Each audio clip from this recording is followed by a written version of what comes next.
Alors, Captain Lee m'a posé une question très intéressante et je vous préviens, la réponse est uniquement pour les ambitieux, assez compliqué.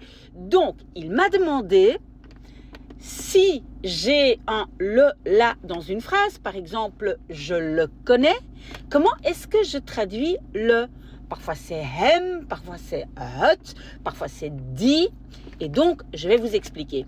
Si c'est en général, ça, je connais ça, mais c'est très général, on peut toujours utiliser hut, car hut est synonyme de ça ou cela. Si on fait référence à un mot avec hut, donc un mot neutre, par exemple hutkind, je connais l'enfant, je le connais, alors on dit aussi hut iken hut. Maintenant, le problème, c'est qu'en néerlandais, on a aussi des mots avec de, et beaucoup de gens ne le savent pas, mais les mots avec de sont masculins ou féminins. Mais on ne sait pas comment savoir. Si un jour vous voulez que je vous explique, j'expliquerai. Mais donc, on ne sait pas si de tafel, c'est masculin ou féminin. Alors, qu'est-ce qu'on fait? Au lieu de dire pour masculin, he et hem, ça dépend si c'est sujet ou objet. Au lieu de dire ze, haar pour féminin, car c'est sujet ou objet, qu'est-ce qu'on fait? Très souvent, on dit die.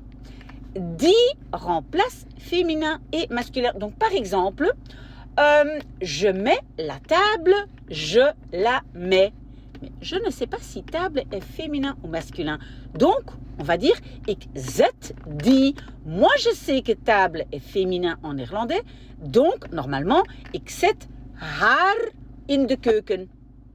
Mais, pour faciliter la chose, on va dire die. Même chose, par exemple, je mets la veste. Veste en néerlandais est masculin, mais on ne le sait pas. Donc, je la mets de jas. Je ne sais pas, masculin, féminin. Donc, je vais dire ik draag die. Je la porte, mais donc, je porte celle-là die. Donc, en conclusion, hut pour les mots avec hut et en général hut, ça. Et die pour les autres. Sauf, évidemment, si c'est clairement un homme ou une femme. Je parle avec le directeur. Ik spreek met hem.